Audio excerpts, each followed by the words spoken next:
Hello NS lower எல்லாரும் எப்படி இருக்கீங்க? நல்லா இருப்பீங்க நம்புறேன். இன்னைக்கு நம்ம வந்து NS 125ல மைலேஜ் செக் பண்ண போறோம். வண்டி வந்து சுத்தமா ட்ரை ஆயிடுச்சு. கரெக்டா எவ்வளவு ஓடி இருக்குன்னு பாத்தீங்கன்னா 5326 கிலோமீட்டர் தான் ஓடி இருக்கு. செக் பண்ண ஆரம்பிச்சிடலாமா? அவ்வளவுதான், ஓட்ட ஆரம்பிச்சிட்டோம். நம்மளும் ஓடிட்டு இருக்கோம். வெயில் வேற அதிகமா இருக்கு, என்னன்னே தெரியல. போன வாட்டி நம்மளோட NS 200 வந்து செக் பண்ணும்போது எவ்வளவு கொடுத்துச்சுன்னு பாத்தீங்கன்னா 43 வந்து மைலேஜ் கொடுத்துச்சு. இந்த வண்டி ஒரு 50 கொடுக்கும் அப்படின்னு சொல்லி நினைச்சோம். இது வரைக்கும் பாத்தீங்கன்னா ஒரு 20 கிலோமீட்டர் ஓட்டிருக்கோம். அதுக்கடுத்து கொஞ்சம் நேரம் நின்ட்டோம். அதுக்கடுத்து பிரேக் எடுத்துட்டு ஒரு வாட்டியும் ஓட்ட ஆரம்பிச்சிட்டோம். பார்க்கலாம் எவ்வளவுதான் கொடுக்குது அப்படின்னு சொல்லி. ஆனா நான் நினைச்ச வரைக்கும் ஒரு 50 கொடுக்கும் அப்படின்னு சொல்லி நினைச்சிருக்கேன். ஆனா இந்த வண்டி எவ்வளவு கொடுக்கும் அப்படின்னு சொல்லி தெரியல. பார்க்கலாம் எவ்வளவு கொடுக்குது அப்படின்னு சொல்லி. இது வரைக்கும் எவ்வளவு ஓடிச்சுன்னு பாத்தீங்கன்னா ஒரு 42 கிலோமீட்டர் வந்து ஓடிடுச்சு.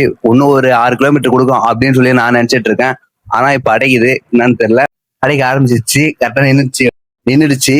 அதுக்கு இன்னொரு வாட்டி அடிச்சு ஓட்டு பார்க்கலாம் ஒண்ணு எவ்வளவு தூரம் ஓடுது அப்படின்னு சொல்லி. இதோட பாத்தீங்கன்னா 2 வாட்டி அடிச்சு ஓடி ஒரு வாட்டி நின்றுச்சு. ஒரு வாட்டி ஸ்டார்ட் ஆகணும்னு பார்த்தோம் ஒரு ஸ்டார்ட் ஆயிடுச்சு. எட்ரா வண்டின்னு சொல்லி இன்னொரு வாட்டி ஓட்ட ஆரம்பிச்சிட்டோம். கரெக்டா பாத்தீங்கன்னா இன்னும் ஒரு 200 மீட்டர் தான் ஓடும் போல. அவ்வளவுதான் ஓடும் எனக்கு தெரிஞ்ச வரைக்கும். எப்படி இருந்தாலும் நின்றோம் இந்த வாட்டி. நின்று அவ்வளவுதான் நிறுத்திடலாம். அதான் ஃபைனலா நின்றுச்சு. கரெக்டா எவ்வளவு ஓடி இருக்கு பாத்தீங்கன்னா 5370 கிலோமீட்டர் ஓடி இருக்கு. நம்ம கணக்குப்படி பார்த்தா 44 தான் ஓடி இருக்கு. நம்ம NSA வந்து 43 கொடுத்துச்சு. இதுன்னா 44 தான் கொடுக்குது அப்படின்னு சொல்லி யோசிச்சோம். அவ்வளவுதாங்க இந்த வீடியோ. இதோட அடுத்த வீடியோ பார்க்கலாம். ரொம்பவும் கஷ்டப்பட்டு எடுத்தோம். யாராவது ஃபாலோ பண்ணாம பாத்தீங்கன்னா ஃபாலோ பண்ணிக்கோங்க.